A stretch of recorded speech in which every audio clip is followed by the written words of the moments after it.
Damos muchas gracias al Señor de poder estar en su casa, porque realmente esta semana en casa teníamos un hospital. Estábamos todos enfermos y aún Gloria está bastante malita con el virus y les ruego que oren por ella, con mucha fiebre, mucho dolor en el cuerpo, mucho dolor de cabeza. Pero gracias al Señor estamos aquí. No estaba del todo seguro si íbamos a poder predicar hoy en la mañana, pero el Señor en su bondad me concedió ese privilegio. Así que vamos a orar y vamos a pedir a Dios que bendiga en una forma muy particular, alegrando nuestros corazones y transformando nuestros corazones con su palabra en esta mañana, porque vamos a estar hablando del tema de la gratitud. Y vamos a ver que este tema no es incidental en la vida cristiana. Nosotros tenemos que ser agradecidos. Así que vamos a orar y vamos a pedir al Señor que nos ayude en la predicación de su palabra en esta mañana. Padre, de nuevo venimos delante de ti, Señor, y ciertamente tenemos miles de razones para glorificar tu santo y bendito nombre. Sobre todas las cosas, por nuestro bendito Señor y Salvador Jesucristo. Padre, nosotros queremos que tu Espíritu Santo eche colirio en nuestros ojos en esta mañana, para que podamos ver la realidad, no como el mundo la pinta, no como el diablo la pinta, no como nuestro pecado quiere que nosotros veamos la realidad. Señor, que nosotros veamos las cosas a través de tus ojos, a través de tu palabra. Ayúdanos, Señor, en esta mañana. En nuestra debilidad te necesitamos. Danos de tu gracia y glorifica a Jesús, porque te lo pedimos en su nombre. Amén y amén. En el Evangelio de Lucas hay una historia muy conocida. El Señor Jesucristo iba camino de Jerusalén hacia Jerusalén y de repente se le aparecen 10 leprosos, 9 israelitas, un samaritano, pidiendo al Señor que tenga compasión de ellos. Y dice en Lucas 17 que el Señor Jesucristo los sanó a todos. Ahora, lo que se resalta en esa historia no es el poder milagroso de Jesús, aunque indudablemente está allí en una forma muy clara. No es la compasión y la misericordia del Señor para con aquellos que sufren. Lo que se resalta en esa historia es la ingratitud de los leprosos israelitas. Porque solo el samaritano se volvió a dar gracias. Dice en Lucas 17:15, entonces uno de ellos, porque ellos fueron sanados en el camino, viendo que había sido sanado, volvió glorificando a Dios. Noten los detalles. A gran voz. Y se postró rostro en tierra a sus pies, dándole gracias. Y este era samaritano. Y respondiendo Jesús dijo, ¿y no son 10 los que fueron limpiados? ¿Y los 9 dónde están? No hubo quien volviese y diese gloria a Dios, sino este extranjero. Noten cómo Jesús conecta la gratitud con el darle gloria a Dios. Mis hermanos, esta historia pone de manifiesto uno de los más grandes defectos, y yo diría de los más feos defectos de la raza humana. O sea, tú y yo, nosotros somos la raza humana. La ingratitud. La ingratitud. Ese es uno de esos rasgos de carácter que a todos nos molesta profundamente cuando otros son ingratos con nosotros, pero que fácilmente tomamos con ligereza cuando somos nosotros los que no damos gracias. Me llama la atención cómo Pablo en su carta a los Romanos, cuando está planteando cuál es el problema fundamental de la raza humana, por qué nosotros necesitamos el Evangelio, una de las cosas que menciona es la ingratitud. Pablo dice que la ira de Dios se revela desde el cielo contra toda impiedad e injusticia de los hombres que detienen con injusticia la verdad. Y Pablo dice que nosotros, todos los seres humanos, por naturaleza conocemos a Dios. Sin embargo, los seres humanos buscan todas las explicaciones posibles para no tener que darle a Dios la honra. Le honraron como a Dios, y para no tener que darle gracias. Para no tener que dar gracias. En el Nuevo Testamento a los creyentes se les exhorta una y otra vez a ser agradecidos. Filipenses capítulo 4, versículos 6 y 7. Por nada estéis afanosos, sino sean conocidas vuestras peticiones delante de Dios en toda oración y ruego con acción de gracias. Y la paz de Dios, que sobrepasa todo entendimiento, guardará vuestros corazones y vuestros pensamientos en Cristo Jesús. Ven delante de Dios con tus peticiones, pero no olvides las acciones de gracias. Colosenses capítulo 3, versículo 17. Todo lo que hacéis, sea de palabra o sea de hecho, hacedlo todo en el nombre del Señor Jesús, dando gracias a Dios Padre por medio de Él. Mira, mi amado hermano, si tú vas a hacer algo y después que lo hagas tú no puedes darle gracias a Dios por haberlo hecho, no lo hagas. Porque Pablo dice aquí que todo lo que nosotros hagamos, sea de palabra o sea de hecho, debemos hacerlo en el nombre del Señor Jesús y debemos darle gracias a Dios Padre por medio de Él. Primera Tesalonicenses 5:18. Dad gracias en todo. Pastor, ¿y qué significa la palabra todo en el griego? Significa todo. En todo, dad gracias en todo, porque esta es la voluntad de Dios para con vosotros en Cristo Jesús. Los creyentes afanan mucho con el tema de la voluntad de Dios. ¿Cuál es la voluntad de Dios para mi vida? ¿Con quién me debo casar? ¿Qué carrera debo estudiar? Yo no tengo la menor idea.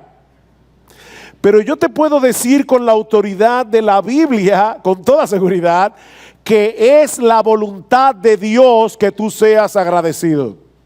Esa es la voluntad de Dios.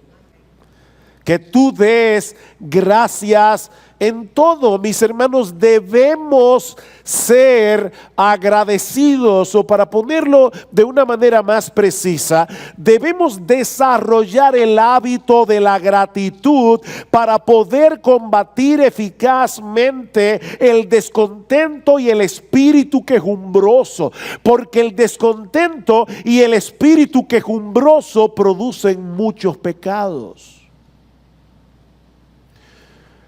Pero sobre todas las cosas debemos desarrollar la gratitud, el hábito de ser agradecidos, porque esa es la única manera en que nosotros podemos llevar a cabo el propósito de nuestra existencia: glorificar a Dios y gozar de Él por siempre. ¿Cómo una persona ingrata puede glorificar a Dios y gozar de Él por siempre? ¿Cómo podemos desarrollar el hábito de ser agradecidos? Bueno, acompáñenme una vez más al Salmo 103. Salmo 103. Y vamos a leer nuevamente los versículos 1 al 5. Porque hay dos enseñanzas aquí, dos enseñanzas clave con respecto a la gratitud. Noten lo que dice el salmista una vez más, versículo 1. Bendice alma mía al Señor y bendiga todo mi ser su santo nombre. Bendice alma mía al Señor y no olvides ninguno de sus beneficios. Él es el que perdona todas tus iniquidades, el que sana todas tus enfermedades, el que rescata de la fosa tu vida, el que te corona de bondad y compasión, el que colma de bienes tus años, para que tu juventud se renueve como el águila. Bendice alma mía al Señor. El salmista inicia este salmo haciendo algo que todos nosotros hacemos continuamente, hablando consigo mismo. ¿Se dan cuenta? Él está teniendo aquí un diálogo interior, usando una frase de moda en el día de hoy. A lo largo del día, todos nosotros mantenemos una conversación personal muy intensa. Tú eres la persona con la que tú más hablas. No en voz alta, yo espero. Es algo interior. Nos decimos muchas cosas a lo largo del día. Y ese diálogo o de ese diálogo interno depende en gran medida nuestro estado emocional. ¿Tú oíste bien? De ese diálogo interno que tú tienes durante todo el día contigo mismo mientras estás despierto, depende tu estado emocional. Lo que te dices continuamente a ti mismo es lo que determina la forma como tú vas a reaccionar ante las circunstancias de la vida y las emociones que se levantan en torno a esas circunstancias. Es tu proceso de razonamiento el que finalmente te ayudará a salir adelante en medio de una situación difícil, o es lo que va a terminar hundiéndote en el pantano del desaliento. No es la circunstancia, es tu diálogo interior. El problema es que muchas veces no estamos tan conscientes de ese diálogo, de que ese diálogo se está llevando a cabo. Y fácilmente confundimos nuestra perspectiva de la realidad con la realidad misma. O sea, lo que tú te estás diciendo acerca de la realidad te hace pensar que esa es la realidad. Es como la esposa que le dice al esposo: tú nunca me complaces, nunca me complaces. Pues eso es muy absoluto. O esa hermana que abre el closet y dice: yo no tengo ropa. Tú no tienes ropa. De verdad, piénsalo.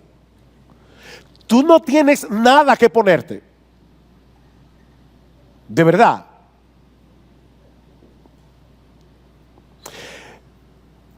En el Salmo 103, nosotros tenemos un caso a la inversa. Aquí encontramos al salmista diciéndole a su alma, ordenándole a su alma, es una orden, que traiga a su memoria todos los beneficios que ha recibido de la mano de Dios, y que le alabe por eso con todo su alma, con todo su corazón, con todas sus fuerzas. Bendice, alma mía, a Jehová, y bendiga todo mi ser su santo nombre. Todo mi ser. Nosotros no sabemos ¿cuáles fueron las circunstancias en que David escribió este salmo? Tal vez estaba atravesando por un tiempo de apatía espiritual, o tal vez estaba en una situación dificultosa y necesitaba traer a su mente las bendiciones que había recibido en el pasado de la mano de Dios para volver a encender su aparato emocional. No lo sabemos.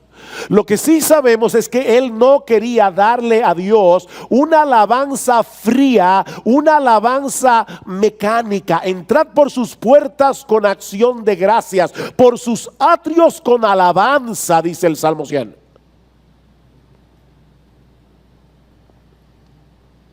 Y por eso recurre a su memoria. Alma mía, no olvides ninguno de sus beneficios. Decía Agustín de Hipona: si olvidas, callarás. ¿Me recuerda eso? Si olvidas, callarás. Y eso es precisamente lo que el salmista quiere evitar. Él no está hablando aquí de ese tipo de olvido que todos nosotros tenemos cuando no recordamos dónde dejamos la llave del carro, o dónde está ese documento tan importante que necesitamos ya. No, este es otro tipo de olvido. Se trata más bien de una falta de aprecio por el don recibido. No es que tú olvidaste porque tu memoria se borró, es que tú no estás apreciando en ese momento un don que recibiste de la mano de Dios. Es ese tipo de olvido. del rey Ezequías, se dice en Segunda de Crónicas, capítulo 32, versículo 25, que no correspondió al bien que le había sido hecho, sino que se enalteció su corazón. ¿Ven? Él no correspondió al bien que se le había hecho, lo olvidó. Y como resultado se enalteció su corazón. Escuchen lo que le dice Dios al pueblo de Israel antes de entrar a la tierra prometida, Deuteronomio capítulo 8, versículo 12.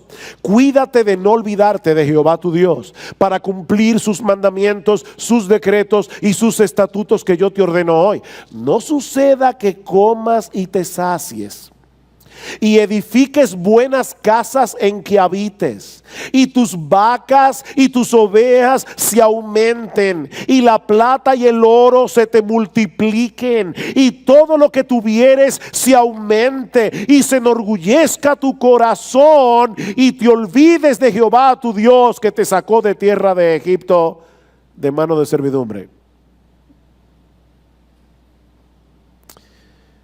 Noten que Dios aquí a través de Moisés equipara el olvidar las bendiciones que Él nos da como olvidarlo a Él. ¿Se dieron cuenta de eso?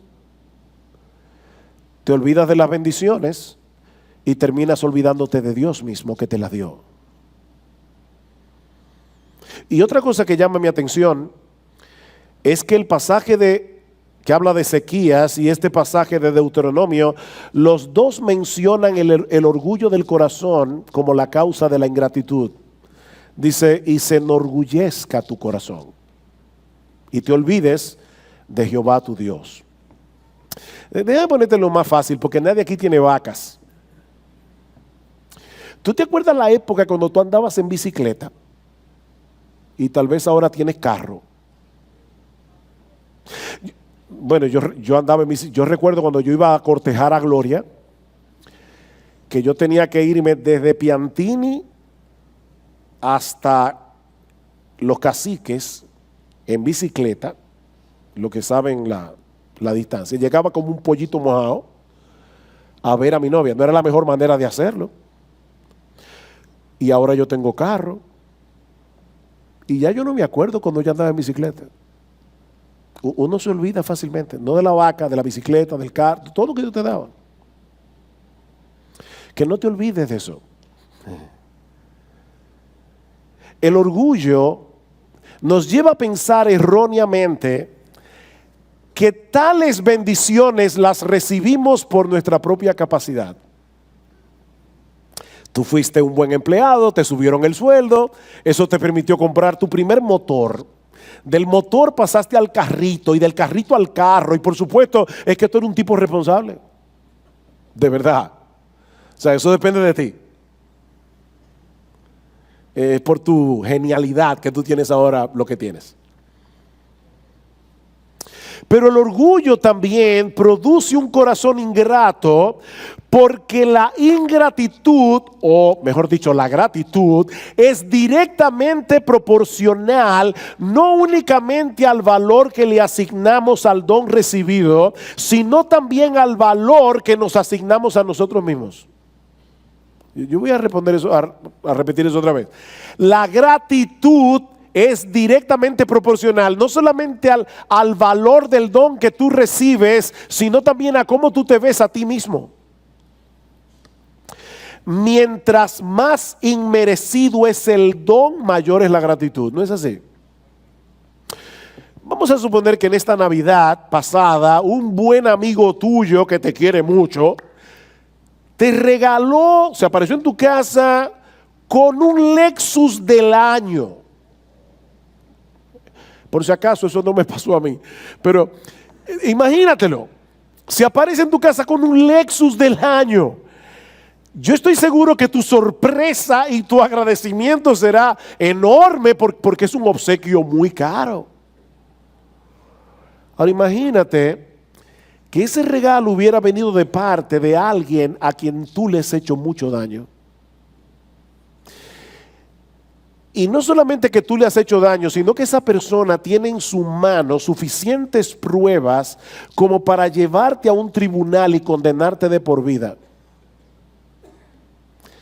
Pero en vez de hacer eso, Él decidió tratarte con bondad y te regaló un Lexus del año.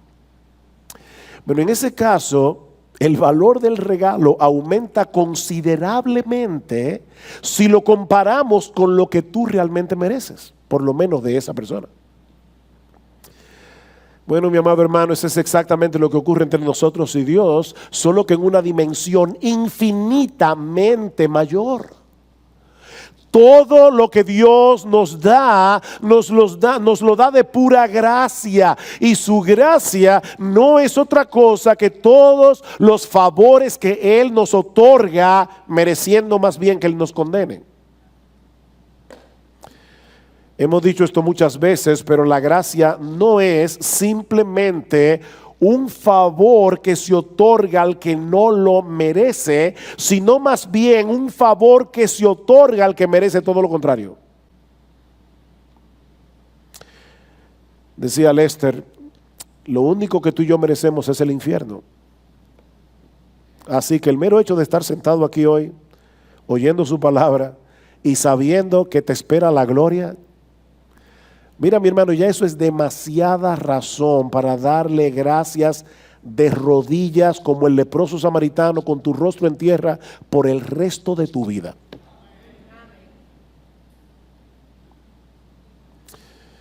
El salmista estaba consciente de que era un hombre pecador. De hecho, su primer motivo de acción de gracias es: tú eres el que perdona todas nuestras iniquidades. Y eso nos lleva a nuestro segundo encabezado. Ya dijimos que para ser agradecido, si tú quieres desarrollar el hábito de ser agradecido, tú tienes que ser intencional. Recuérdate a ti mismo todas estas cosas que hemos hablado ahora. Pero en segundo lugar, este salmo nos enseña que si tú quieres desarrollar el hábito de ser agradecido, también tienes que ser específico. Tienes que ser específico. Imagínate que tú vas a la casa de alguien, vamos a suponer que es un pastor, porque tienes un gran problema y tú no sabes qué hacer, necesitas ayuda, necesitas consejo. Y este pastor o este hermano de la iglesia no solamente te dedica horas y horas para escucharte con paciencia, para darte buenos consejos, sino que todo el tiempo que tú estás en su casa, su hospitalidad excede lo que normalmente tú esperarías en un caso así. Te tratan como si tú fueras un rey en esa casa.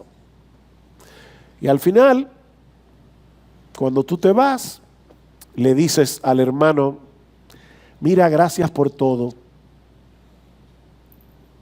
Gracias por todo. Yo no creo que esa es una expresión congruente con el favor recibido. Tienes que ser específico. El salmista no se limita a decirle a Dios: Señor, muchas gracias por todas tus bendiciones. Gracias por todo. No, el salmista es muy específico. Versículo 3.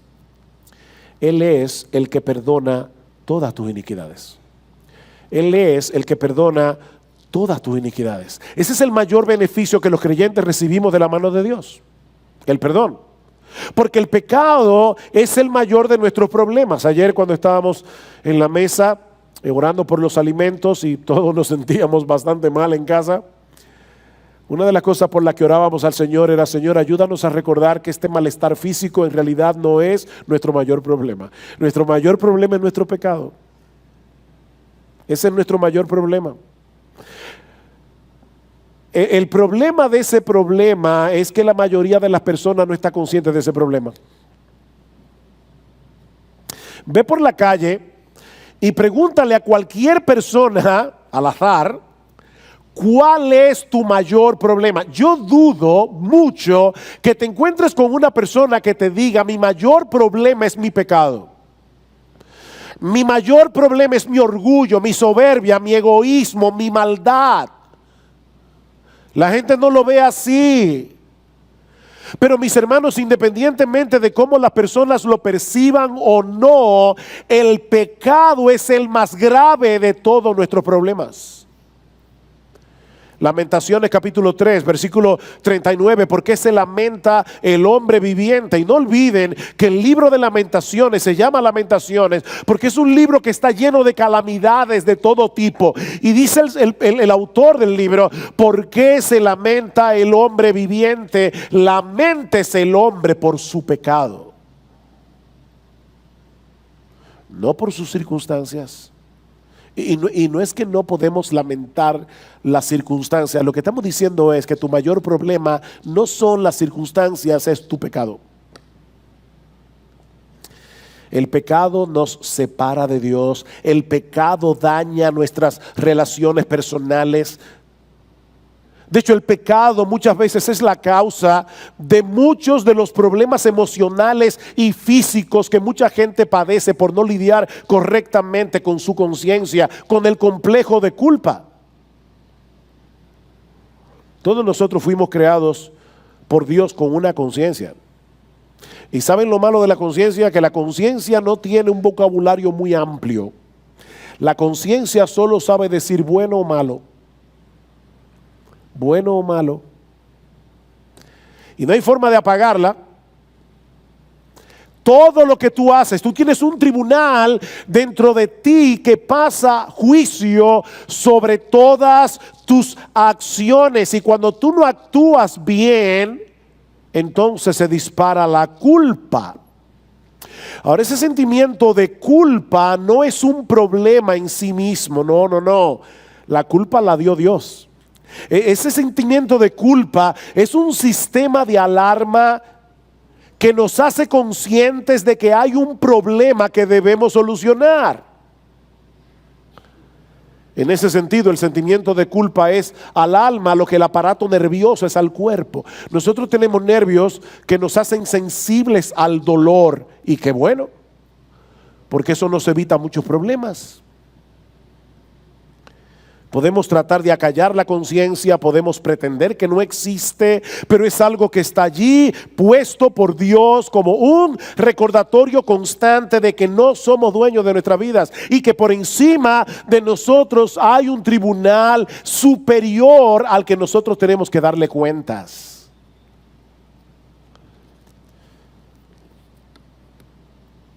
Y cuando una persona no maneja bien su complejo de culpa, es increíble la cantidad de problemas físicos y emocionales que puede llegar a tener.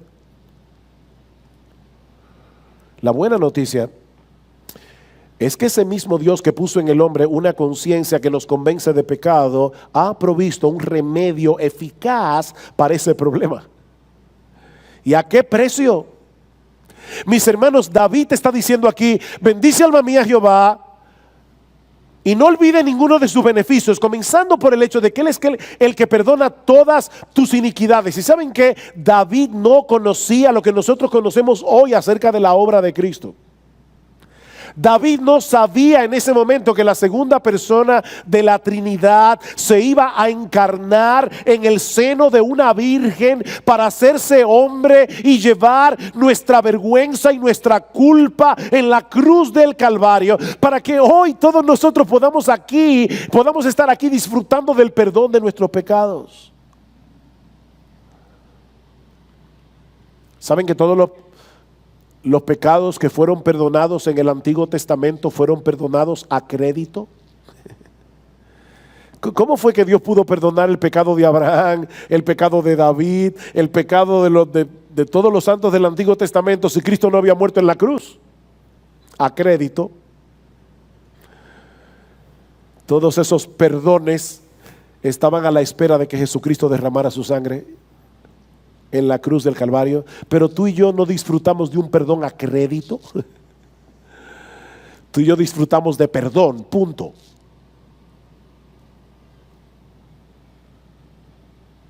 David conocía el sistema de sacrificios que fue instituido por Dios en el Antiguo Testamento, y ese sistema de sacrificios prefiguraba la obra de Cristo en la cruz. David sabía por esos sacrificios de corderos que Dios no toma el pecado a la ligera. David al menos sabía que la única salida era que un inocente cargara con nuestra culpa. Dios no puede pasar por alto el pecado, Él no puede hacerse de la vista gorda, porque eso no sería una virtud en Dios, sino un terrible defecto de carácter. Tú lees el periódico y ves que los jueces a veces dejan ir a un criminal, porque es un criminal de cuello blanco. Eso gracias al Señor que pasa pocas veces, pero pasa. Y tú no piensas leyendo el periódico, ay, pero qué buena gente es ese juez. Mire ese tipo que defalcó al Estado y qué bien, ¿no? Ya lo dejaron libre. No, tú dices que eso es una barbaridad. ¿Y tú sabes por qué tú piensas que es una barbaridad? Porque es una barbaridad. Es una barbaridad. Bueno, el Dios de los cielos es un Dios justo y su justicia exige que todo pecado sea castigado. Desde una mentirita blanca hasta un homicidio, un adulterio, un robo, un mal pensamiento, una mala palabra.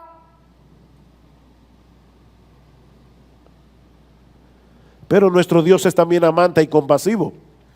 Y fue tal su amor que por amor a sus criaturas, Él decidió pagar el precio Él mismo. Cristo es el inocente que muere en nuestro lugar. Ese es el acto de amor más extraordinario, más incomprensible de toda la historia humana. De manera que si David, cuando escribió el Salmo 103, 1000 años antes de Cristo, estaba maravillado con esa idea de que Dios perdona pecados, y él dice, alma mía, bendice a Jehová, no olvides ese beneficio, él es el que perdona nuestras iniquidades. Si David estaba sorprendido con eso, ¿cuánto más tú y yo? Que sabemos ahora lo que ese perdón le costó a Dios.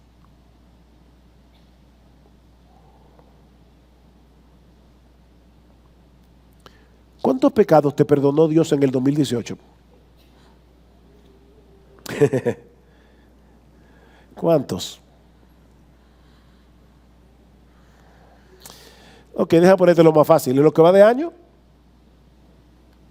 Estamos a 20 de enero. Deja ponerte lo más fácil. Hoy. ¿Cuántos pecados te ha perdonado Dios en lo que va del día?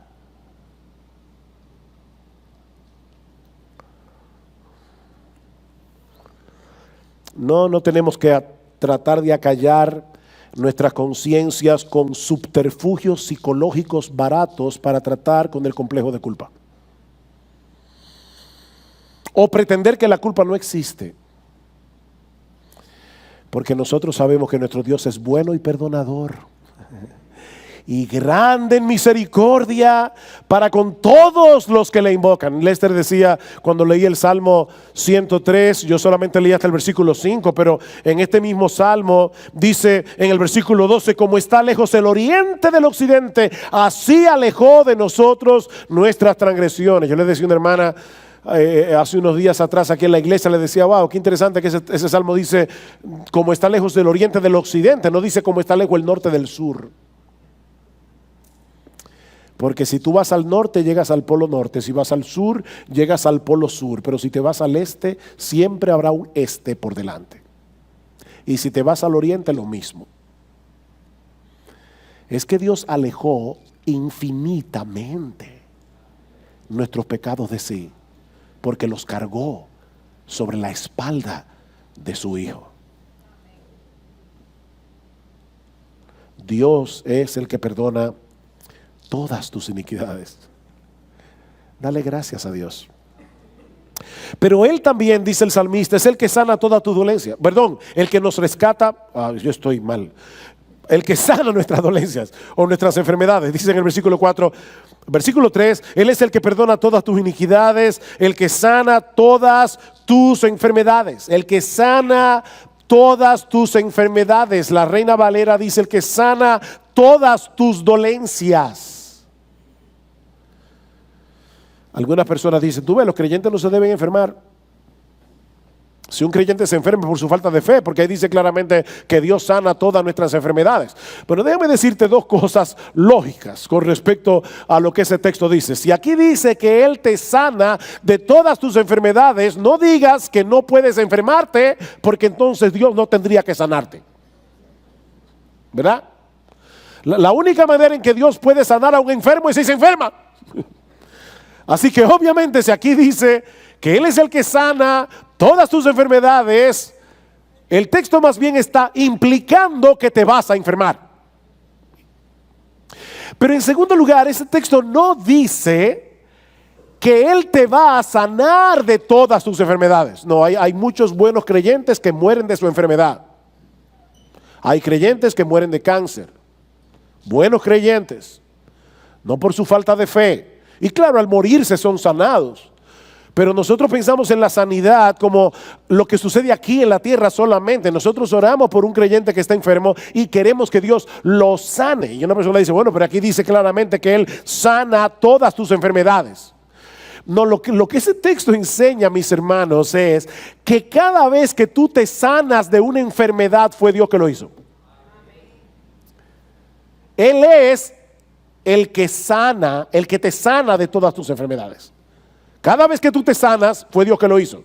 Y nosotros sabemos que el Señor usa medios, nosotros sabemos que Dios usa los médicos, Dios usa la medicina, pero si Dios no quiere bendecir el medicamento y hacerlo eficaz, mira, ni que te trate el médico chino, que por cierto no sé quién es, pero parece que es muy bueno. Ni que te trate el médico chino, no te vas a sanar.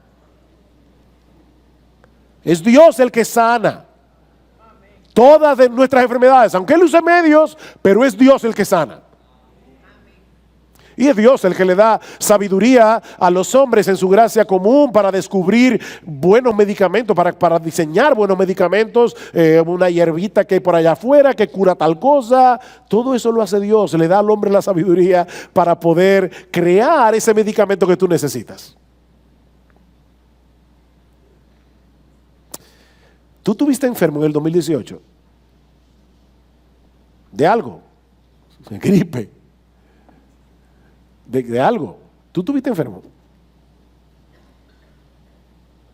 Si tú estás sano, mi querido hermano, ¿fue Dios que te sanó? Fue Dios que te sanó. Miren, yo les decía al principio de la predicación, y no era pidiendo excusas, era simplemente para que ustedes supieran lo que había pasado. Yo tuve este fin de semana que cancelar varios compromisos ministeriales, incluyendo ayer, por lo mal que me sentía. Pero no le ora a Dios y se toma los medicamentos. Y estoy aquí gracias al Señor predicando. Él es el que sana todas tus enfermedades. Todas tus enfermedades. Mi hermano, alaba a Dios. Alaba a Dios y dale gracias. Porque fue Él que lo hizo, fue Él que obró y le dio sabiduría al médico para que te diera el tratamiento que tú necesitabas. Fue Dios el que te proveyó el seguro médico o el dinero para comprar el medicamento, porque puede haber un medicamento aquí genial, pero tú no puedes comprarlo. Él es el que sana todas tus dolencias. Él es el que rescata de la fosa tu vida, dice en el versículo 4. El que rescata de la fosa tu vida. La Nueva Versión Internacional traduce esta frase: Él rescata tu vida del sepulcro. Algunos entienden que David se refiere a momentos específicos de su vida en que estuvo a punto de morir y Dios lo rescató en la puerta misma del sepulcro. Otros entienden que Él está hablando de su resurrección futura. Él te va a rescatar de la fosa. Honestamente, mis hermanos, yo no estoy seguro de cuál de estas dos interpretaciones es la correcta, y las dos son bíblicas. Las dos son bíblicas. A lo largo de nuestra vida, Dios nos libra de la muerte en ocasiones de las que ni siquiera nos enteramos.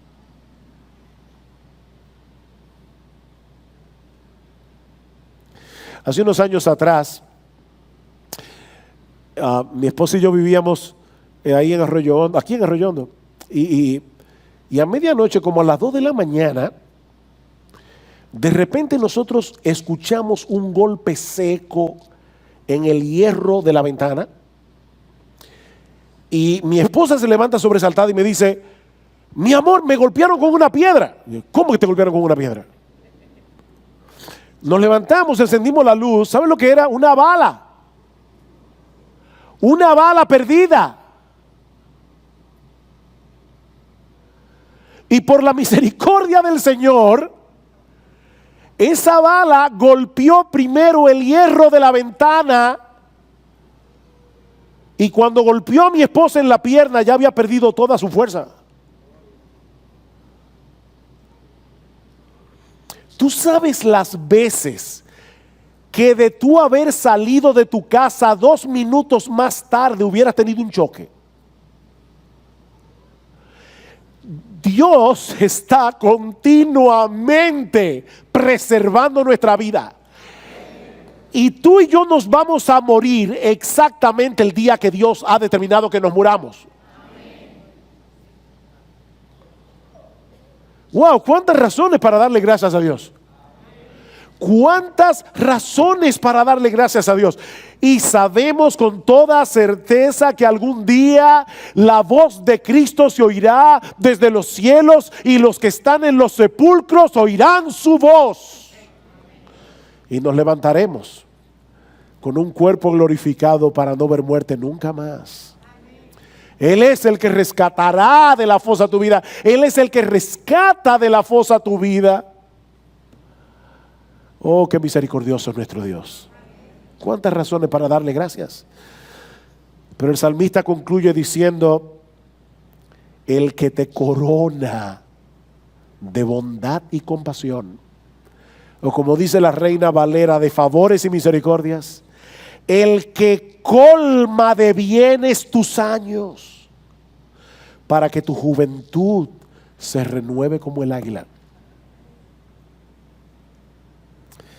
Ya no se refiere a cosas tan específicas como las que ha mencionado antes, sino a todas las bendiciones que nosotros recibimos diariamente de la mano de Dios. Aquellas de las que estamos conscientes y de las que no estamos conscientes.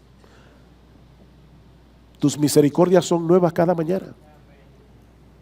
Cada mañana. Y me llama la atención que David diga que esas bendiciones nos coronan. ¿Cómo así? ¿Cómo que nos coronan las bondades de Dios? Nos confieren honra y dignidad. ¿Saben por qué? Porque todas esas bendiciones que vienen a nuestra vida de la mano de Dios nos dicen que nosotros somos amados y favorecidos por el Rey del universo. No son favores generales, no, son favores filiales. Son los favores que Dios el Padre solamente le da a sus hijos. Son favores de hijos que nos confieren la dignidad de ser amados, de ser cuidados, de ser bendecidos, de ser protegidos por el Rey del cielo. Mis amados hermanos, existe en el mundo la mayor honra y una mayor dignidad. Que el Dios del cielo se ocupa de ti. Me encanta cómo lo dice Jesús en el Sermón del Monte. Dice: no te afanes por la ropa, por la comida. Y fíjense que no está hablando aquí de no te afanes por el viaje a Europa. Está hablando de cosas que son necesidades: ropa, comida, bebida. Necesidades de primer orden. Y dice: no te afanes por eso. ¿Tú sabías que nuestro Dios cuida del lirio del campo? Que nuestro Padre se ocupa de los pajarillos del cielo. Él no es el padre de los pajaritos, Él es el padre, el papá tuyo, el padre tuyo, no de los pajaritos.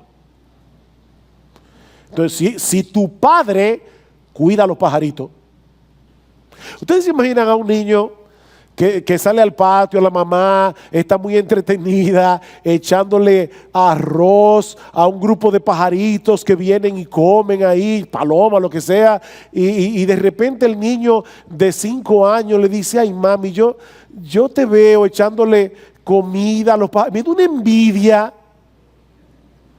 Porque yo de verdad todos los días vivo con el temor de que tú me dejes morir de hambre.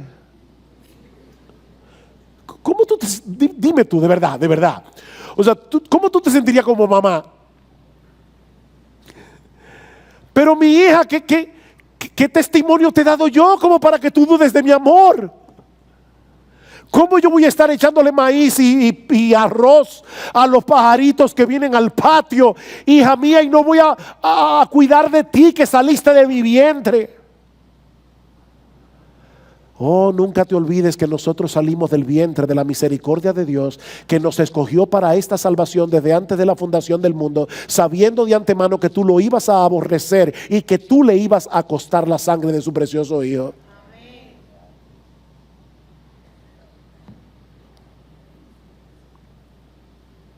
Oh, Dios no solamente nos da lo que necesitamos, Él nos da mucho más. El que colma de bienes tu vida. El que colma de bienes tu vida. Me encanta cómo lo traduce alguien en esta frase.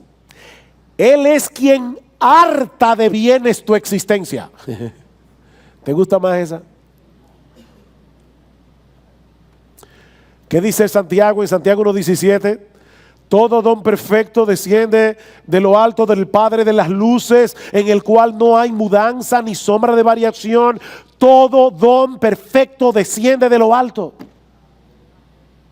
O como dice el Salmo 23, ciertamente el bien y la misericordia me seguirán todos los días de mi vida. La palabra hebrea que se usa allí significa perseguir. Dios te está persiguiendo con sus bondades. Porque Él sabe que en nuestra necedad muchas veces nosotros andamos por caminos donde nos alejamos de sus bondades. Y Él te persigue con ellas. Y es por esas bendiciones de Dios que nuestras almas se mantienen vigorosas y verdes. Nuestras almas, a pesar de los años. No malinterpretemos lo que dice el versículo 5. Dice, para que tu juventud se renueve como el águila. ¿En qué sentido? ¿No debo tener arrugas? No. Eso no es lo que el texto está enseñando. Pero escucha lo que dice el Salmo 92. El Salmo 92 dice: el justo florecerá como la palma, crecerá como cedro en el Líbano, plantados en la casa del Señor, florecerán en los atrios de nuestro Dios. Aún en la vejez darán frutos, estarán vigorosos y muy verdes, para anunciar cuán recto es el Señor, mi roca, y que no hay injusticia en Él. Cuando tú puedes ver a un creyente de años que probablemente ha pasado por 1001 y todavía está aquí alabando a Dios y diciendo: mi Dios es bueno, es porque su alma sigue vigorosa y verde por la bondad de Dios. Eso es lo que dice Pablo en 2 Corintios capítulo 4. Cuando dice que las aflicciones del tiempo presente, bueno, eso dice en Romanos, dice que las aflicciones del tiempo presente no son comparables con la gloria que en nosotros ha de ser revelada. Pero en 2 Corintios capítulo 4, en el versículo 16, dice: por tanto, no desfallecemos, antes bien, aunque nuestro hombre exterior va decayendo, sin embargo, nuestro hombre interior se renueva de día en día, pues esta aflicción leve y pasajera, y de paso, la aflicción leve y pasajera de la que está hablando Pablo aquí, en el capítulo 1 revela cuál es que en Asia estuvo a punto de perder la vida. Y dice: eso es leve y pasajero. Esta aflicción leve y pasajera nos produce un eterno peso de gloria que sobrepasa toda comparación. Estarán vigorosos y verdes. Él da fuerzas al cansado, dice el Señor. Los jóvenes flaquean y caen, los que esperan en Jehová van a correr.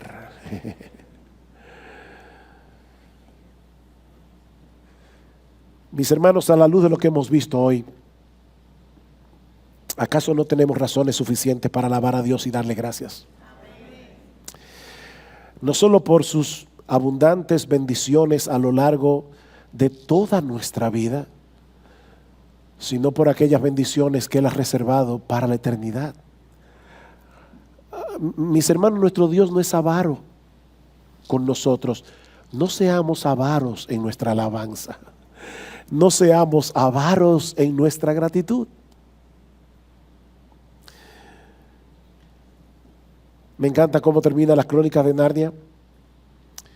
Si no lo has leído, te voy a hacer un spoiler, es decir, te voy a dañar el final. Todos mueren. Hay un choque de trenes y los protagonistas de la crónica se van al cielo. Y cuando llegan allá, y Lucy, Lucy es mi personaje favorito de las crónicas, aparte de Aslan. Lucy pregunta qué fue lo que pasó y nos dice, ¿no te enteraste? Hubo un choque en el tren. Y todos murieron. Ustedes están ahora en la tierra de Aslan para siempre. Y a partir de ahora, ustedes van a vivir nuevas aventuras y cada capítulo será mejor que el anterior. Mis hermanos, si nosotros tenemos razones para darle gracias a Dios en este mundo caído, ¿saben qué? Lo mejor está por venir. Lo mejor está por venir. Las aflicciones del tiempo presente no son comparables con la gloria venidera que en nosotros ha de manifestarse.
Alabemos a Dios y démosle gracias porque Él ha derramado profusamente su bondad sobre nosotros. Y cuando concluyamos nuestro peregrinaje en este mundo, tendremos amplia morada, amplia entrada en las moradas de bendición que Él ha preparado para nosotros, compradas por la sangre de Jesucristo. Yo quiero ponerte un reto para concluir. Un reto. Hace unos años mi esposa leyó un libro donde la autora ponía este reto. En 365 días, ya del año van 20, pero puedes empezar. Si tú escribieras 3 acciones de gracias cada día en una libreta, tendrías 1000 al final del año. 1000 acciones de gracias. ¿Qué te parece si tú comienzas hoy? No simplemente a dar gracias y dejarlo en tu memoria falible que olvida muchas cosas. Busca una libreta y escríbelas.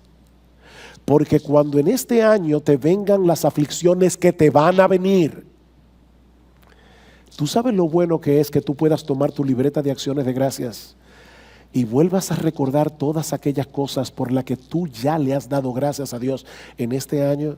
¿No es eso lo que dice Pablo?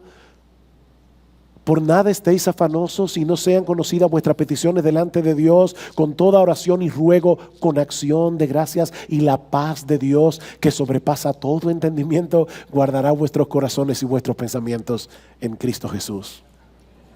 Comienza hoy. Búscate una libreta y comienza a escribir las acciones de gracias. Bendiciones, ¿cuántas tienes ya?